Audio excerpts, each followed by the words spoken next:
झाशीची राणी लक्ष्मीबाई हे भारतीय स्वातंत्र्य लढ्यातील अत्यंत तेजस्वी व प्रभावी नाव आहे.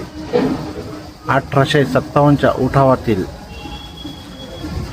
लक्ष्मीबाईंच्या गाथा आजही प्रत्येक भारतीयाच्या मनात जिवंत आहे.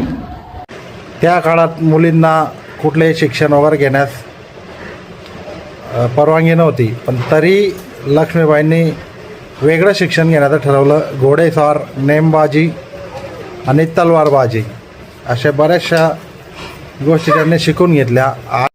एका ब्रिटिश अधिकाऱ्याने यांचा किल्ल्याला पूर्ण वेढा घातला. झाशीच्या राणी त्यात लढत होत्या. लढत असताना त्यांच्या लक्षात आलं की आपली आता संख्या कमी झालेली. त्यामुळं झाशीच्या राणींनी दत्तक पुत्राला पाठीवर घेऊन पळ काढला. तिथून सुटल्या. त्यांना म्हणतात झाशीची राणी. 18 जून 1858 रोजी इंग्रजांसोबत लढाई करत असताना लढत असताना त्यांचा जीवनाची प्राणज्योत मावळली. त्यांचं वय अवघे 29 वर्ष होतं. ह्या बघा आपल्या झाशीच्या राण्या काय करतायत. मुंबई